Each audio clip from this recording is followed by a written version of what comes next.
In the quiet bend of a mossy green forest, where pine trees stretched their arms toward the blue morning sky, there was a little pond hidden away from the world. The water was still and clear, reflecting the soft shimmer of sunlight as it filtered through the leaves above. Tiny bubbles rose now and then from the bottom, and dragonflies danced gently across the surface. This was home to many creatures, but none more talkative than a young frog named Filbert. Filbert was small and green, with a slick back and eyes full of sparkle. He loved telling stories. He boasted about how fast he could swim, how far he could leap, and how loudly he could croak. Every morning, just after the dew had dried on the lily pads, he would puff out his chest and say something like, "There's no frog faster than I am in this whole forest," or, "My jump can cross the whole pond if I try." The other frogs, toads, and pond beetles would nod politely, though some rolled their eyes when Filbert wasn't looking. The turtles said nothing at all. They just blinked slowly and drifted with the water, as turtles often do. Filbert didn't mean to be unkind. He simply liked feeling important. His heart was filled with dreams too big for his tiny body, and his words often ran ahead of his wisdom. One morning, the wind smelled of dry hay and warm earth. Something was different. Filbert hopped to the edge of the pond and tilted his head. The trees stood still, as if holding their breath. Then the ground gave a soft tremble. Boom, boom, boom. The water rippled. A lily pad tipped slightly. Filbert's eyes grew wide. Out from the path behind the reeds came a creature unlike anything the pond had ever seen. It was huge, enormous, taller than the cattails and broader than the oldest turtle's shell. Its body was heavy and strong, with thick brown fur stretched over powerful muscles. Two curved horns rose from its head like moon-shaped branches. Its eyes were deep and gentle, and its breath came in slow clouds. It was an ox. Filbert had never seen such a creature before. He ducked behind a rock, peering out with curiosity. The ox lowered his head and took a slow sip from the pond. The water barely moved, though the ox drank deeply. The frogs stared. The dragonflies fell silent. Even the pond's breeze paused for a moment. After a while, the ox lifted his head and gazed into the trees, peaceful and calm. Filbert's heart fluttered. He whispered to a nearby toad, "Did you see that? What a beast! What strength! Why, his hooves could make craters in the mud." The toad croaked softly. "That's an ox. They pull carts in the meadowlands. They work the fields. He must have wandered off." Filbert's eyes sparkled with wonder. "I could be as big as that," he said. The toad blinked slowly. "What?" "I said I could grow that large. It's only a matter of effort. If I breathe in deep enough, I might even become bigger than him." The toad gave a quiet chuckle and shook his head. But Filbert didn't notice. He was already stretching his little body and drawing in as much air as he could. His cheeks puffed out like apples. His belly bulged like a bubble. The frogs looked on, some concerned, others amused. "Filbert, you don't need to," a gentle voice said from the reeds. But Filbert was too full of excitement to hear. "Just you wait," he called. "Soon they'll call me Filbert the Fearsome, as strong as the ox, as wide as the sky." He held his breath longer, trying to grow. But frogs were not built for such things. With a soft wheeze, Filbert let out the air and flopped backwards onto the grass. The other frogs burst into laughter, though not unkindly. One offered a hand, another brought a droplet of cool water. Filbert coughed and tried to laugh with them. "Too much air," he said with a grin, though a hint of pride still flickered in his voice. That night, As the pond settled under moonlight, Filbert lay on a flat stone, gazing at the stars. The breeze whispered through the pine needles, and the fireflies blinked like thoughts in the darkness. He thought about the ox, how calm and quiet he had been, how he didn't boast or leap or try to impress anyone. He had simply walked, drank, and watched the world with peaceful eyes. He placed a hand on his round belly and sighed. The days passed, and the ox returned once more. This time, he brought with him a cart made of wood, tied behind him with strong ropes. It was empty, but the cart creaked and swayed as it rolled across the forest floor. The ox stepped into the pond again, taking slow drinks and resting by the shore. The creatures watched from a distance, too shy to speak. Filbert, however, took a deep breath and hopped forward. "Hello," he said bravely. The ox turned his large head and looked down. "Hello," he said, his voice deep and warm. "I'm Filbert," the frog said. "You are very big." "I am, and you are very small." Filbert smiled. "But I'm strong, too, in my own way." The ox nodded. "I believe you." They sat in silence for a moment. Birds chirped above them, a leaf drifted gently onto the water. "Do you get tired from carrying that cart?" Filbert asked. "Sometimes, but it is my job. I carry things that others cannot. I have strong legs and a strong back. It is what I was made for." Filbert nodded. "I try to be big sometimes. I puff up and stretch, but I don't think I'm meant to carry carts." The ox let out a soft chuckle, like the sound of a warm drum. "No, you were meant to leap and swim, to sing in the rain. You carry other things." "Like stories," Filbert said shyly. "Yes, and joy." Filbert blinked. His chest felt warm. For the first time, he didn't feel the need to be bigger. Just being seen, just being believed in was enough. That night, the frogs gathered around Filbert again, but he didn't boast or puff out his chest. Instead, he told a tale, a gentle story about an ox that wandered through pine trees and found a pond full of stars. And when he finished, the pond was quiet. Even the trees seemed to lean closer to listen. Filbert smiled softly, not because he was the biggest, but because for once he felt full, not with air, but with something far more lasting: friendship and a quiet kind of pride. The summer days ripened like wild berries, full of warmth and wind. In the heart of the forest, the little pond remained calm and welcoming. The frogs hummed in the evenings, the dragonflies zipped in lazy loops, and Filbert, once the boldest braggart in the reeds, now spoke with a softer tone. He still told stories, of course, but they were different now. He told them not to boast, but to bring smiles, to share wonder, to remind his pondmates that even small creatures held great hearts. And each time the ox returned, pulling his cart or walking with a quiet strength, Filbert would hop over to greet him. They became friends in that gentle, slow way that grows between those who truly listen to one another. Filbert would sit on a mossy rock while the ox rested in the sun, and together they would watch clouds pass. One afternoon, the air changed. It was the kind of change that crept in slowly, a coolness beneath the warmth, a stillness in the birdsong. The scent of dry grass and distant dust.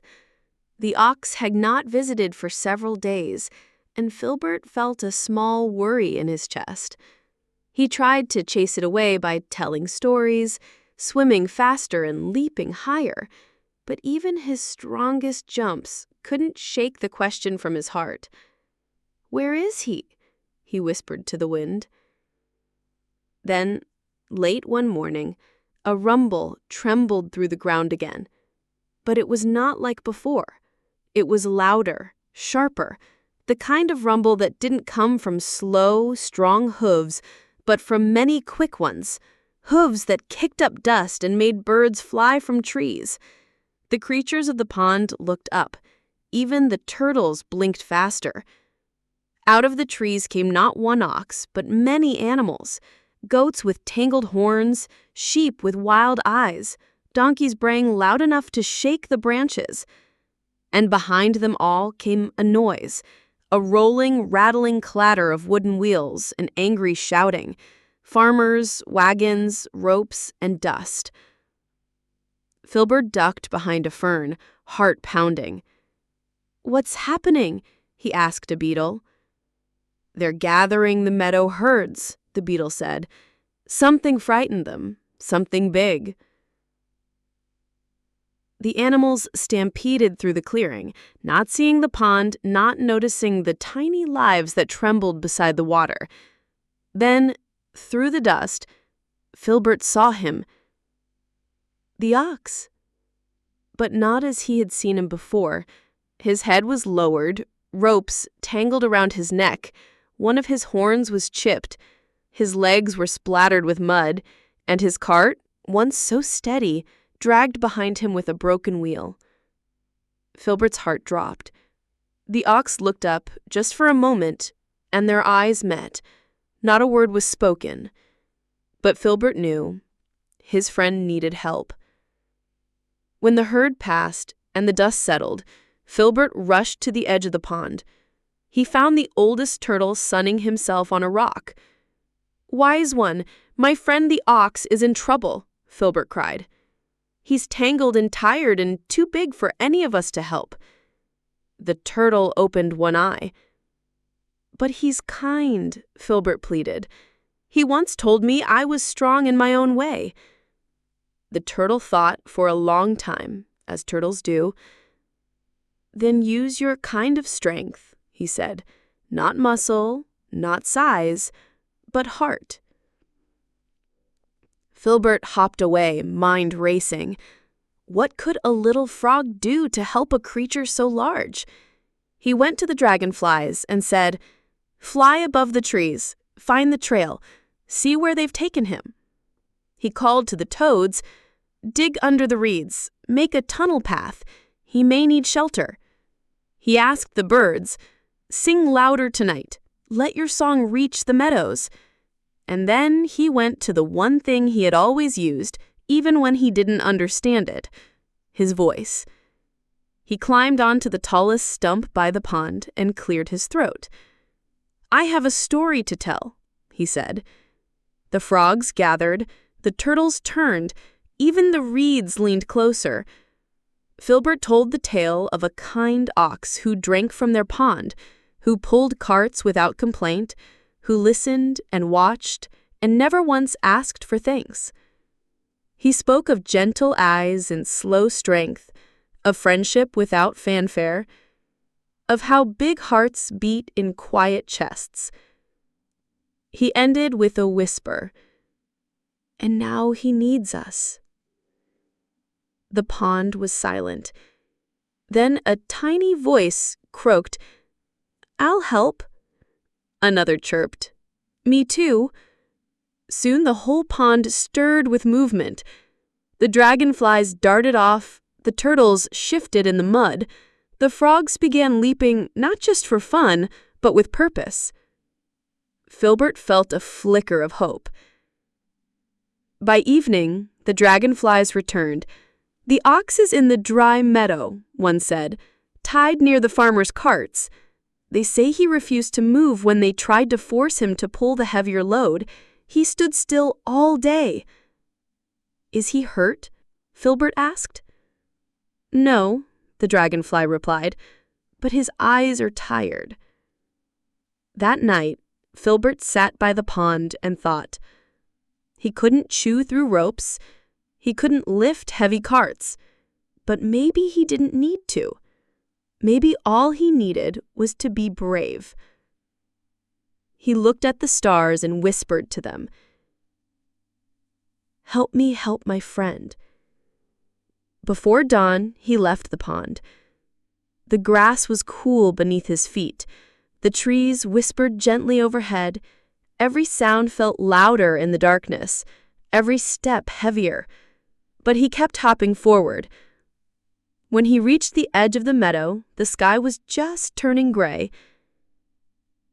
There, beside a pile of hay and a crooked cart, the ox lay sleeping. Filbert hopped to his ear and croaked softly. The ox stirred. "Filbert?" he said, his voice hoarse. "I'm here," Filbert whispered. "You're not alone." The ox closed his eyes.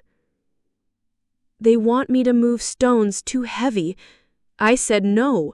They called me stubborn, lazy."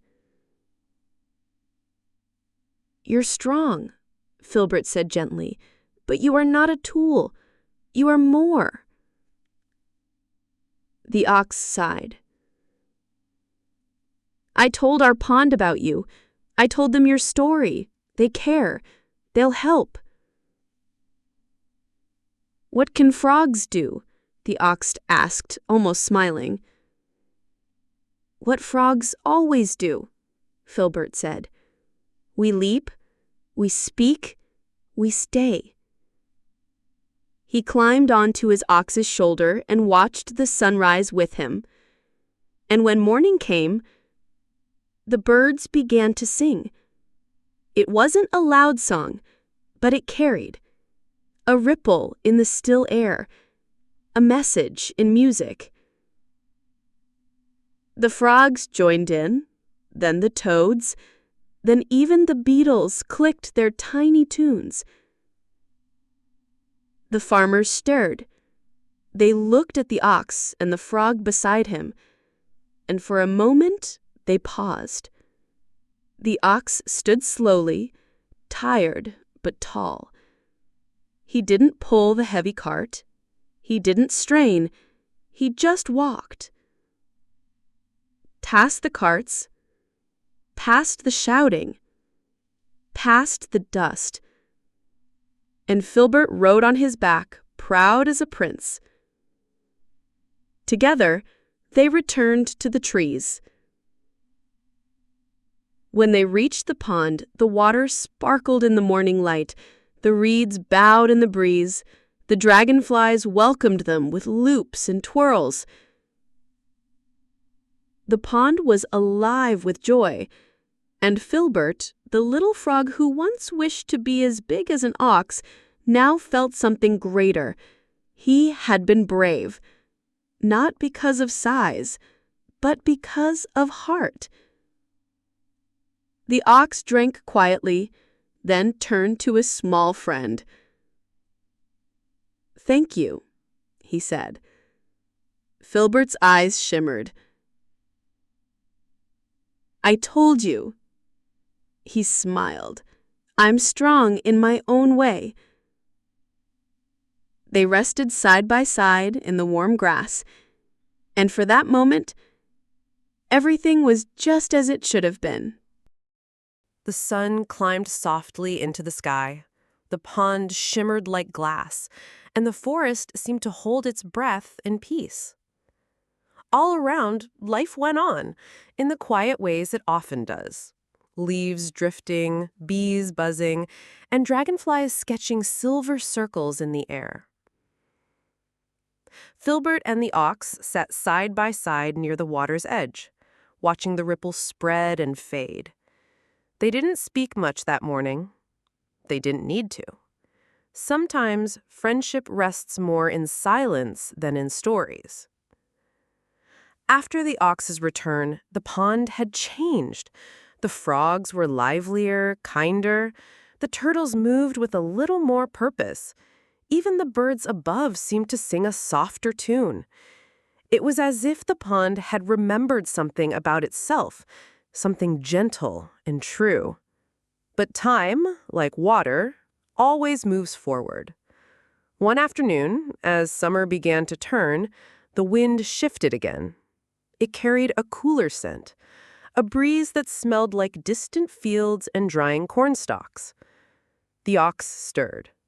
He looked beyond the trees, toward the wide lands where he had once walked, worked, and wandered. "I must go," he said at last. Filbert's heart sank. "Why?" he asked, though he already knew. The ox smiled, slow and sad. "The farmers still need help. Not the harsh ones, but the kind. There are carts to pull, fields to cross, hay to carry for the winter.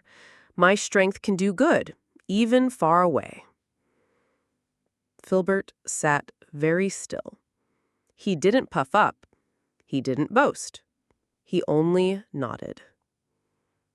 "I understand," he whispered. The ox leaned down, lowering his great head beside his small friend. He said, "I will return when the snow melts.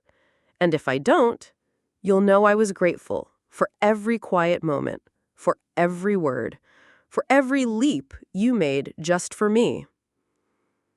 Filbert blinked fast. "Then I'll wait," he said. And with that, the ox turned. His steps were slow, thoughtful. He left no trail, but a feeling in the air, like a song that lingered long after the music stopped.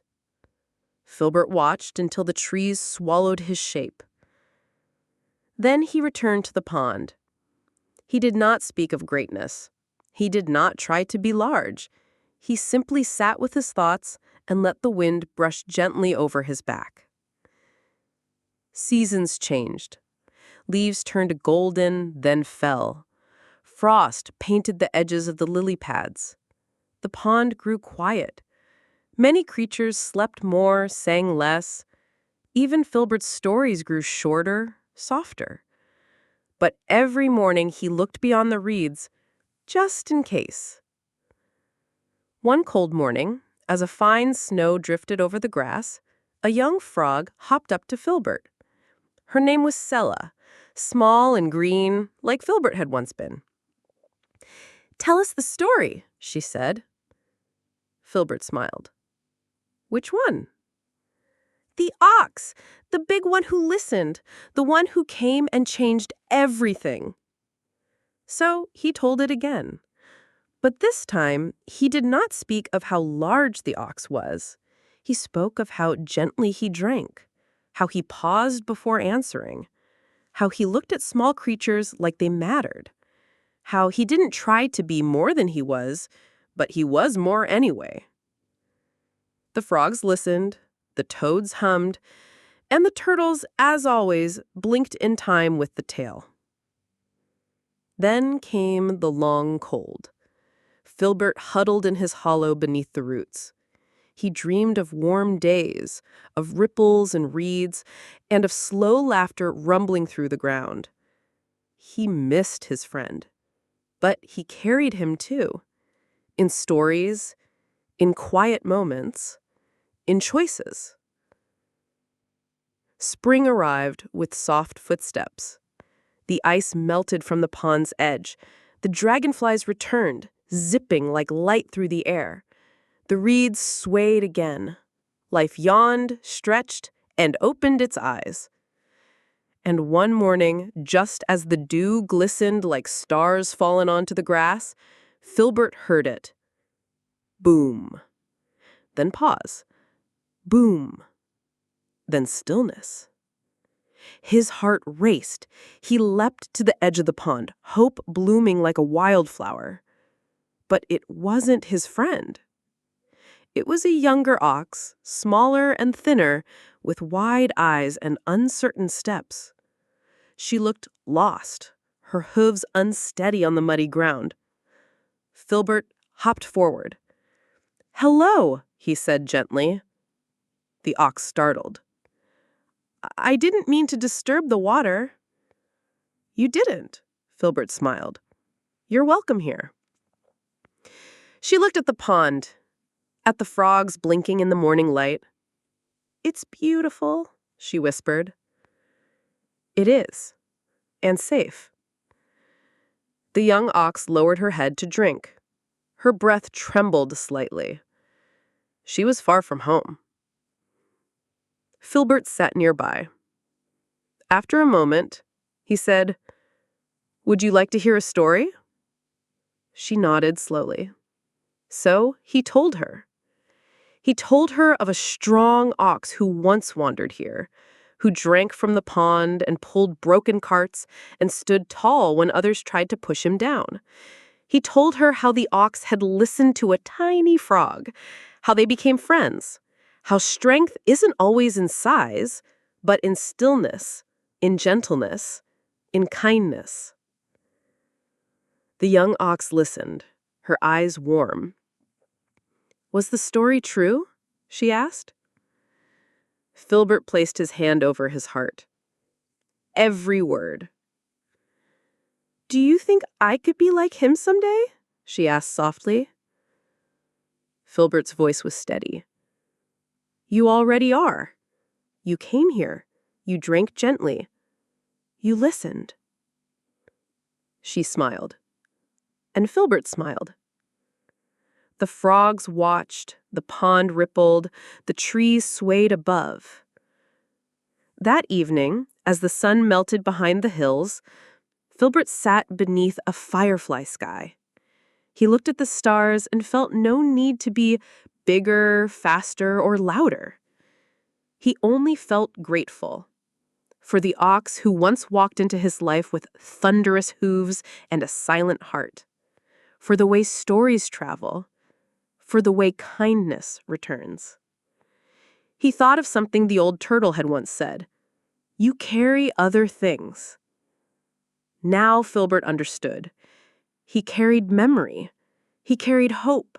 He carried friendship that lived on even after footsteps faded.